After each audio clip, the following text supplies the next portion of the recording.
Zero fans. Started racing again. No driver said it quite like Scott Bloomquist. With descriptive words, dramatic declarations and more, there was no more interesting dirt late model racer to interview than Scott Bloomquist. Scott Bloomquist won more than 600 races during his Hall of Fame career. I saw quite a few of them during my days as a writer. And you know what? Bloomquist could have won every race I covered and I would have been fine with it. I knew that he'd provide me, a journalist looking for a story, something interesting and fresh, and maybe even wild or crazy, every time. That was Scott Bloomquist.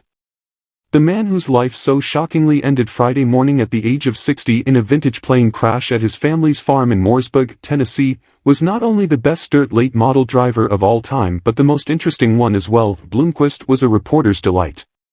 Just about every interview I did with him had me walking away saying to myself, that was some good stuff. I probably pumped my fist a few times, too, in satisfaction over the material I had obtained. Sure, Bloomquist long cultivated an aura of invincibility around him and he knowingly fed it with his comments. He was often calculating, you knew he was searching to find the precise words when he'd pause and close his eyes to think for a second or two, but he inevitably seemed to come up with the right ones. It's why he produced so many classic quotes and sound bites. No race car driver I've interviewed, and there have been hundreds of them among several divisions since I began my run in motorsports media as a 16-year-old trade paper writer in 1989, has compared to Bloomquist. He was colorful and introspective, unafraid to tackle any question thrown his way. He would often punctuate a statement he considered especially humorous with a big belly laugh, and he would, of course, include a healthy dose of pronouncements that demonstrated his ultra-high confidence level. The first time I interviewed Bloomquist was way back in September 1996, during my first year as a full-timer editor and writer for Area Auto Racing News in Trenton, New Jersey. I sprinkled in some dirt late model specials amid my focus on covering the Northeast's big block modified beat, and that took me to the Pittsburgher 100 at Pittsburgh's Pennsylvania Motor Speedway in Imperial, Pennsylvania. After a long rain delay pushed the feature from its scheduled afternoon start to Sunday evening and made the giant half-mile oval surface supersonic fast, Bloomquist lost the race on the final lap to West Virginian Tim Hitt. This didn't seem to be the best scenario to meet a superstar driver. I was familiar enough with dirt late model racing to know that Bloomquist had a quirky, outsider's persona. This was especially true in his mid-90s era, so I wondered how receptive he'd be when I approached him.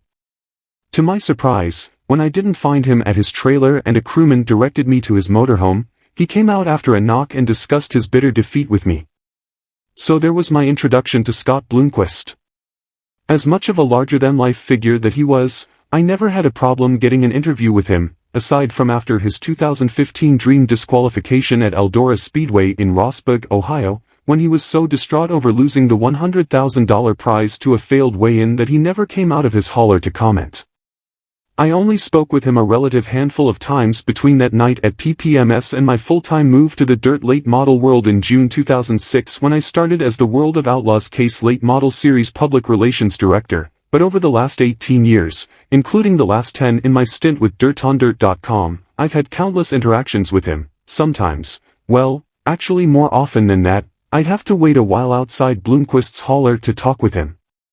But staking him out was always worth it because interviewing Bloomquist was never boring.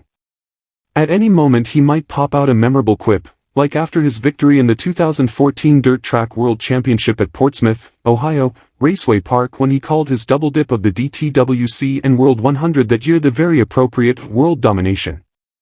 One of my favorite memories of Bloomquist will forever be his amazing rally to capture the 2014 World 100 at Eldora.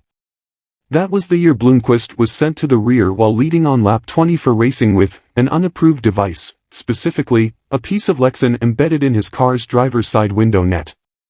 He said in a press conference afterward that he would have lapped the field if he hadn't been penalized to the back of the pack, but his most forceful comment about the kerfuffle came much later in the pit area when he finally emerged from his toter home to meet his waiting fans.